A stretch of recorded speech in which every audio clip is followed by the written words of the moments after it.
제가 2년 이상 키우고 있는 히아신스 구근을 전부 여기에 모아봤는데요. 개화 여부에 따라서 이렇게 분류를 해보았습니다. 먼저 첫 번째 여기는 모구예요. 모구. 제가 이걸 재작년에 사서 심었는데 구근이 가장 컸어요.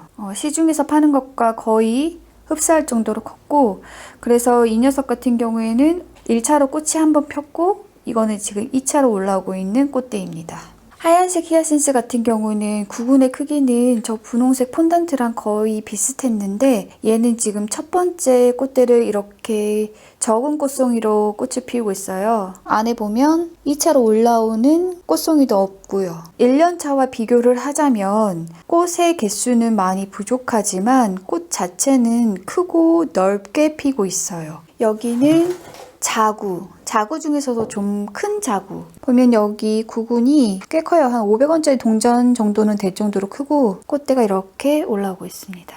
얘 같은 경우는 지금 꽃이 하나, 둘, 셋, 넷, 다섯, 꽃이 6개가 달려있고 얘는 2개가 달려있네요. 자구의 크기랑 꽃의 개수는 거의 비례하긴 하는데 품종마다 차이가 있는 것 같아요. 보면 요거 같은 경우에는 제가 꽃이 필 거라고 기대했는데 안에 꽃이 없었어요. 자구의 크기는 여기 꽃이 핀 것들보다 더 큰데도 불구하고 꽃이 피지 않았습니다. 이런 것들이 지금 여기에 하나, 둘, 셋, 넷, 다섯 개가 있어요. 자구는 컸지만 꽃이 피지 않았던 녀석들. 그리고 이쪽은 조금 자구 작은 것, 그리고 이렇게 더 작은 것. 자구가 작아지면 또 잎의 개수도 줄어들어요. 보면 방금 그건 2개였지만 이건 하나고요. 그리고 자구가 그보다 더 작으면 이렇게 길이마저 짧아집니다. 굉장히 가늘죠? 이건 좀 그래도 굵은데. 이제 지금 얘네들을 제가 어떻게 관리하고 있는지 자 보면 여기 흙에는 물흙밖에 없고요. 얘도 그렇고 얘도 그렇고 흙에는 뭐 특별한 게 없죠. 근데 이제 여기 이 히아신스부터는 이렇게 동글동글한 것들이 나타나기 시작합니다. 여기도 동글동글이 있고 여기도 있고 다 있고 여기 작은 애들도 이렇게 하나씩 있습니다. 이건 뭐냐면요. 처음 보신 분도 계실 텐데 이게 알비료라고 하는 거예요. 비료 성분을 이렇게 동그랗게 뭉친 후에 거기 위에 코팅액을 발라 놓은 건데요. 이걸 이렇게 누르면 터지는데 얘는 지금 속이 가득 차 있어서 잘 안 터지는데 이렇게 비료 성분이 농축되어 있습니다. 이 알비료는 물을 주게 되면 물에 이 비료 성분이 조금씩 녹아 나와요. 대신에 이제 겉에 있는 그 코팅액은 그대로 남아 있거든요. 그래서 항상 물을 줄 때마다 조금씩 녹아 나오다가 다 녹아 나오게 되면은 이렇게 터집니다. 제가 여러 비료 중에서 이 알비료를 선호하는 이유는 일단 저희 부모님이 마늘 농사하면서 알비료를 뿌리는 모습을 너무 자주 봤기 때문에 일단 저한테 친숙한 점이 있었고요.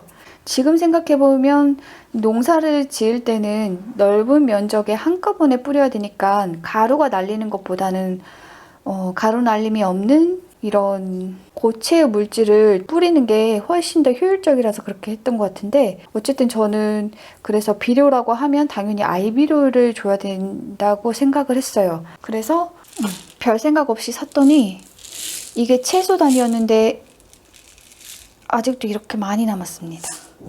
그래서 이걸 다 못 썼기 때문에 제가 다른 비료는 안 사고 있어요.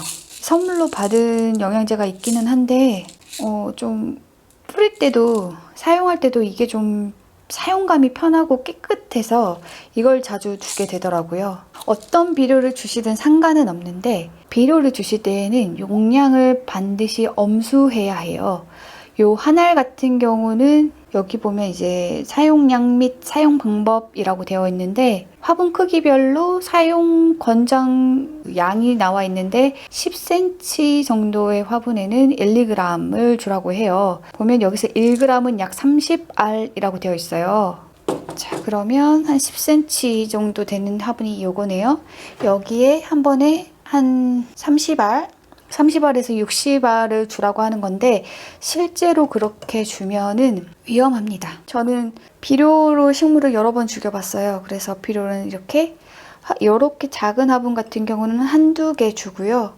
이거보다 조금 크면 한 두세 개, 이거보다 더 크면 한 세네 개 이렇게 주고 있습니다. 제가 비료를 주는 것을 굉장히 조심스럽게 하는 이유가 뭐냐면 식물 같은 경우, 그러니까 나무나 초화류 같은 경우에는 비료를 잘못 줬을 때 리스크가 그나마 적은 편이에요. 일단 익히 알려져 있는 비료의 부작용이 삼투 현상을 일으켜서 식물에 있는 수분을 빨아들여서 말라 죽게 한다라고 하는 것인데요.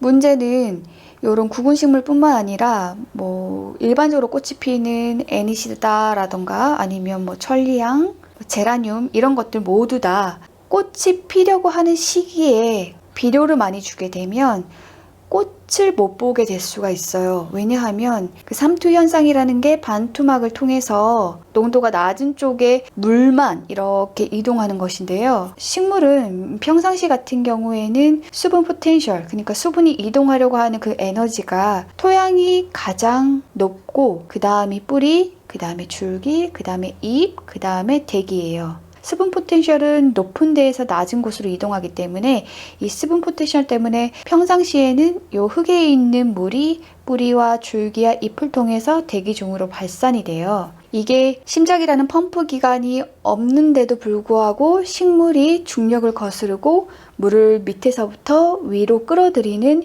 힘의 원리입니다. 근데 이렇게 일반적인 상태에서는 물이 토양에서 식물로 이동을 하는데 일반적인 경우에는 요 뿌리의 농도가 흙보다는 높아요. 근데 비료를 일시적으로 많이 주게 되면 비료에 있는 무기 원소들이 물에 녹으면서 물의 용질이 많아져요. 그래서 물의 농도가 상승하면서 요 물의 농도가 높아지면서 되려 반대로 식물에 있는 물이 요 토양으로 빠져나오게 되는데요. 이때 식물은 생존의 위협을 느끼게 되면 전략을 바꿔요. 원래 안정적인 상태에서 식물의 전략은 1순위가 번식입니다. 그래서 번식을 위한 기간인 꽃에다가 굉장히 많은 에너지를 쏟아부어요. 하지만 위기 상황이 되면 식물은 생존을 제1순위에 놓게 되고 그렇게 되면 생존에 가장 필요 없는 기간부터 없애버리는데 그게 바로 꽃입니다. 여러분들이 구근 식물을 보면 알겠지만 사실 이 구근 식물은 제가 지금 이 상태에서 여기 밑에 줄기를 이렇게 잘라버려도 이 구근은 내년에 또 싹을 올릴 수 있어요. 여기에 비축되어 있는 영양분이 많기 때문에. 그리고 이 상태에서 제가 지금 이렇게 꽃을 없애버려도 이 식물은 여기 잎을 통해서 광합성을 해서 여기 구근을 더 살찌울 수가 있어요. 하지만 구근과 잎이 사라지고 꽃만 남으면 보는 우리는 좋지만 이 식물은 죽게 됩니다. 그래서 식물에게 가장 쓸모없는 기간인 꽃에 있는 수분을 가장 먼저 회수하고요. 그리고 나서도 농도가 일정해지지 않으면 잎에 있는 수분을 뺏어갑니다. 삼투 현상은 양쪽의 농도가 같아질 때까지 물이 이동을 해요. 그래서 여러분들이 비료를 한꺼번에 많이 주면 많이 줄수록 식물체에 있는 물을 많이 뺏기게 돼요. 만약에 비료를 조금 주었다면 꽃에 있는 물을 뺏기는 정도에서 그치겠지만 여러분들이 많은 비료를 주게 되면 이 잎에 있는 수분까지 뺏기게 됩니다. 그래서 비료를 사용했을 때 생길 수 있는 일반적인 문제는 삼투 현상 때문에 식물이 말라 죽을 수 있다라는 건데요. 여기에 더해서 이 구근 식물에만 나타나는 또 추가적인 문제가 있어요. 그게 뭐냐 하면 이 구근에 있는 꽃눈을 망가뜨린다는 거예요. 이거는 지금 저희 부모님이 이제 마늘을 굉장히 오랫동안 키우고 있고 또 저희 친정 동네가 마늘을 국내에서는 굉장히 많이 재배하는 지역 중에 하나라서 다 마늘을 키우고 계세요. 그래서 그분들이 해마다 마늘을 키우면서 도출해낸 결론인데 이 마늘도 그렇고 이런 구근식물에게 비료를 너무 많이 하면 꽃눈, 구근을 망가뜨려요. 그래서 구근이 정상적인 구근으로 성장하지 못하게 됩니다. 그 구근 같은 경우에는 알은 굉장히 크지만 얘네들이 번식을 위해서 할 수 있는 활동들이 다 엉망이 돼버려요. 어떻게 엉망이 되냐면 그것도 이제 두 가지로 나타나는데 첫 번째로는 꽃이 피지 않습니다. 마늘 같은 경우에는 이 꽃 대신 마늘종이라고 하는 게 올라와요. 사실 그 마늘종의 이 삼각뿔 안에는 꽃같이 생긴 게 있지만 그게 사실은 주화예요. 그래서 그 주화를 굉장히 뭐 100개 정도 되는 아주 많은 주화를 만들었다가 그걸 쪼개서 심으면 그것들이 이렇게 작은 싹이 됐다가 그 다음에는 이렇게 좀 크다가 나중에 이렇게 성체가 되는 그런 식인데 요 마늘종이 안 생깁니다. 그런데 이제 그 구근을 너무 많이 먹인 마늘은 이 마늘종이 생기지 않아요. 계속 잎만 나요. 그렇게 해서 꽃을 통한, 그러니까 이 구근, 주화를 통한 번식이 안 됩니다. 그리고 두 번째로는 이 구근에도 문제가 생기는데, 마늘 농사 지은 분들은 아실 텐데 뻥마늘이라고 있어요. 뻥마늘. 굉장히 커서 까봤더니 안에 마늘 쪽이 별로 없는 것, 몇 개 없거나 아니면 그마저도 금방 물러서서 썩어버려서 번식이 안 되는, 쓸 수 없는 마늘, 그런 마늘을 뻥마늘이라고 합니다. 그런데 그건 역시 거름을 너무 많이 줘서 그래요. 거름을 너무 많이 주게 되면 여기 보시면 아시겠지만 히아신스도 지금 올해 꽃 피는 거랑 별개로 이렇게 자구에서 싹이 올라왔는데, 이런 식으로 이런 추식구근들은 이 구근을 분화해서 번식을 하기도 해요. 구근을 분화해서 번식을 하는데요. 요 구근이 분화가 되지 않는 거예요. 쪼개져서 자구들을 만들어야 되는데 그 자구들을 만들지 못하게 되는 것입니다. 그래서 이런 식으로 그 추식구근 같은 경우에는 비료를 너무 많이 주게 되면 구근 분화도 안 되고 그리고 꽃눈도 망가져서 꽃도 피지 않습니다. 어쨌든 이런 식으로 이런 리스크가 있기 때문에 추식구근한테는 비료를 권장량보다 많이 쓰는 것을 절대 추천하지 않습니다. 저 같은 경우에는 알비료는 이렇게 원래 30알 줘도 된다고 하는 것을 저는 한두 알 정도만 두고 주고 있습니다. 근데 이제 비료 같은 경우는 아까도 말했듯이 삼투 현상이 생길 수도 있기 때문에 이 꽃이 피어 있을 때는 주지 않아요. 그래서 보면 여기 꽃이 핀 애들은 제가 지금 비료를 하나도 주지 않았지만 잎만 나온 애들은 이렇게 다 비료를 주었어요. 제가 심을 때 정말 거름진 분갈이 흙에다가 심기는 했지만 그래도 제가 밖에 노지 땅에 심은 것보다는 영양 공급에 조금 부족함이 있어요. 그리고 외부 환경 같은 경우에는 미생물이 많기 때문에 유기물을 계속 분해시켜서 식물이 필요로 하는 무기원소를 계속 만들어주지만 여기 실내 정원에서는 미생물이 많이 번식하지도 않고 또 여러분들이 그런 환경을 원치도 않고요. 그래서 그 유기체가 많다고 해서 식물이 당장 필요한 영양분을 막 흡수하는 건 아니에요. 식물이 유기물을 분해해서 흡수하는 게 아니라 미생물이 유기물을 원소로 분해를 해주면 그걸 식물이 흡수하는 시스템이기 때문에 미생물이 부족하면 아무리 여러분들이 유기질이 풍부한 거름을 주었다고 하더라도 이 식물이 잘 자라는 건 아닙니다. 그래서 제가 전에도 말했지만 유기물이 밥이라면 이 비료 같은 것은 영양제라고 그랬잖아요. 즉시 흡수될 수 있는 즉시 전력이에요. 그래서 저 같은 경우에는 구근 비대를 위해서 이 비료를 사용합니다.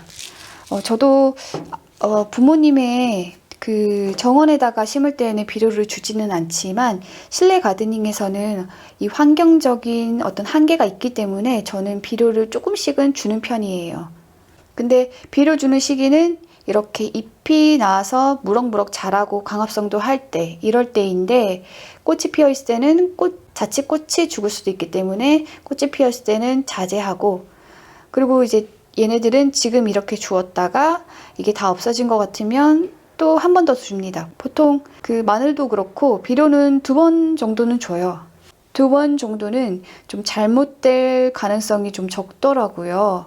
근데 이제 이 히아신스들 같은 경우에는 지금 꽃이 피어 있으니까 지금은 넘기고, 꽃이 지고 난 한 4월 중반 요럴 때는 이제 얘네들도 한 차례씩 다 비료를 줄 거예요.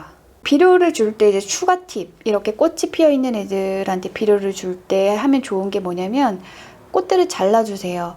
꽃대를 일찍 자르면 자를수록 식물의 구근 비대에는 굉장히 도움이 됩니다. 제가 이제 추천하는 동영상, 유튜브 동영상을 제 그 유튜브 설명란 그쪽에다가 링크를 걸어 놓을 건데요. 튤립 구경도 하면서 네덜란드에서는 튤립을 어떻게 키우는지 한번 보셨으면 좋겠어요. 네덜란드에서는 이렇게 꽃이 절정일 때 이 꽃을 이렇게 잘라버려요. 왜 그러냐면 이제 그분들은 구근을 키우려고 요 튤립을 키우는 거기 때문에 이 꽃이 피었을 때 얘네들을 잘라버림으로써 이 영양분이 이 꽃으로 가지 않고 이 구근에 가도록 하는 거거든요. 그 마늘 농사도 마찬가지예요. 마늘 농사도 그렇고 여러분들이 만약에 그 양파를 키우고 있다면 농가에서는 양파 키울 때 이렇게 올라올 때 한 요 정도 올라올 때? 한 요 정도 올라올 때 일부러 지나가면서 이렇게 여기를 밟아버려요. 그래서 여기 줄기를 꺾어버리거든요. 왜 꺾어버리냐면 원래대로 하자면 이제 그 양파도 꽃이 핍니다. 근데 그 꽃이 피어버리면 그 꽃대 중심으로 양파가 굉장히 질겨지고 그리고 양파의 구근이 안 굵어져요. 다마가 안 굵어져요. 그래서 그거를 잘라버리려고 그렇게 밟아버리는 거예요. 시간은 없으니까 그냥 빨리 밟고 가는 게 더 빨라서. 그래서 마늘도 그렇고 양파도 그렇고 꽃이나 꽃 비슷한 기관이 올라와 버리면 그걸 다 잘라야지 마늘의 구근, 양파의 구근이 굵어집니다. 튤립도 마찬가지예요. 꽃은 예쁘지만 얘네들이 피어 있으면 구근이 굵어지지는 않아요. 튤립 번식은 아직까지는 구근 분화 위주로 가고 있기 때문에 그런 점에서 보면 이 꽃은 사실 필요 없는 기관입니다. 그래서 네덜란드에서는 이 꽃을 일괄적으로 다 잘라버려요. 그래서 여러분들이 이 튤립이나 아니면 이 히아신스를 키우고 있다면 최대한 이렇게 즐기시고 가급적 이 꽃대를 빨리 잘라주시는 게 구근 비대에는 도움이 됩니다. 단 이때 주의하실 점은 꽃만 자르시고요. 이렇게 꽃대 최대한 꽃대 가까이 잘라주세요. 어차피 이 꽃대 밑에 있는 이 줄기에 있는 영양분도 꽃이 사라지게 되면 전부 구근으로 가니까 최대한 흡수할 수 있는 영양분이 많게 잘라주시는 게 좋고 이 잎은 조금도 자르지 마세요. 잎이라는 기관에서 광합성을 하기 때문에 사실 녹말을 만들어서 구근에 비축하는 일꾼은 요 잎입니다. 이 잎을 자르면 구근 비대가 잘 안 돼요. 그렇게 해서 꽃은 최대한 바짝 자르고 잎은 살려두는 게 구근 비대의 핵심. 여기에 이제 우리나라 같은 경우에는 온도 조절을 정말 잘해야 되고 햇빛 관리도 굉장히 잘해야 돼요.